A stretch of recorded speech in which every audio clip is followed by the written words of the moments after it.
Tu veux créer une entreprise, tu veux gagner de l'argent sans pourtant trop travailler, alors je te propose 4 étapes que tu dois suivre ou 4 points que tu dois parcourir avant d'arriver à atteindre l'indépendance et la liberté financière. Il faut tout d'abord savoir qu'avant de te lancer en business, avant de te lancer en affaires, tu dois déjà savoir gagner de l'argent et tu dois avoir un peu d'argent. Alors, les 4 manières pour toi pour gagner de l'argent. La première manière, c'est en travaillant.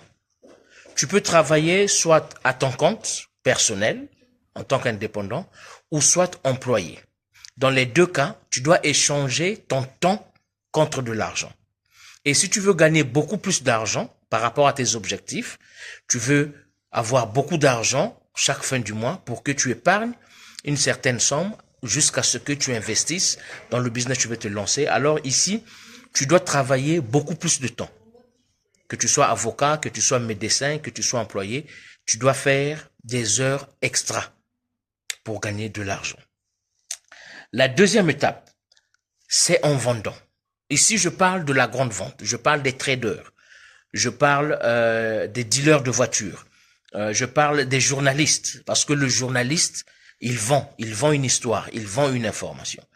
Ici, tu n'es pas forcé à échanger ton temps avec de l'argent, parce que étant trader, par exemple, quand je donne des coachings, quand je donne des formations aux traders, si tu es trader, tu sais que tu n'échanges pas ton temps avec ton argent, parce que au bout de 30 minutes, tu peux gagner beaucoup d'argent.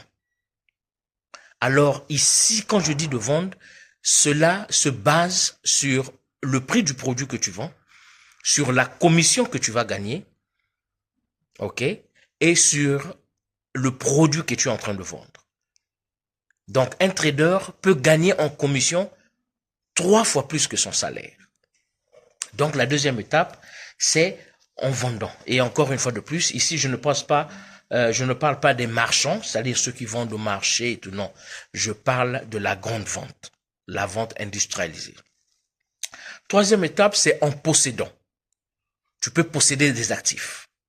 Tu peux posséder des actions. Tu peux posséder des immobiliers, par exemple. Tu peux posséder des maisons.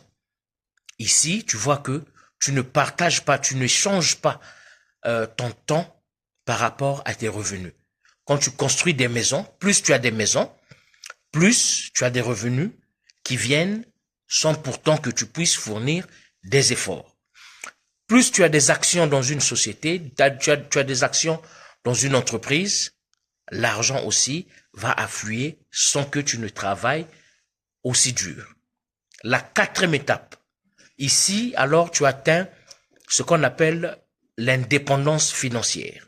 C'est-à-dire, tu gagnes de l'argent indépendamment, entre guillemets, de ta volonté. C'est-à-dire, tu gagnes de l'argent sans pourtant que tu travailles, sans pourtant que tu te lèves très tôt le matin et que tu rentres tard. La 4e étape, c'est en prêtant.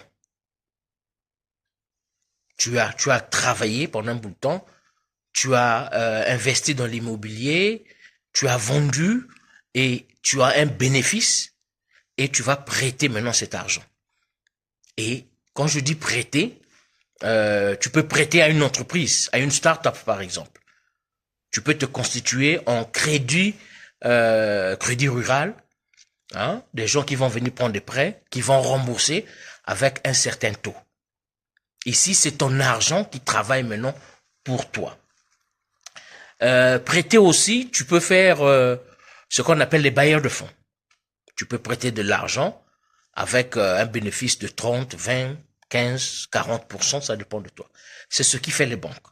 C'est ce que fait les banques. Les banques, ce sont des prêteurs. Mais la banque fait de l'argent par rapport au taux élevé qu'ils mettent sur l'argent qu'ils sont en train de prêter aux autres. Alors donc, le schéma en gros, si tu veux atteindre l'indépendance financière, si tu veux créer une entreprise, si tu veux vraiment gagner beaucoup d'argent sans autant travailler dur, cela va de ouvrier, donc travailleur, à vendeur, de vendeur à propriétaire, de propriétaire à prêteur. Voici les 4 étapes, mais alors là, qui sont cruciales, que tu dois traverser, que tu dois atteindre, que tu dois faire face pour arriver à atteindre l'indépendance financière.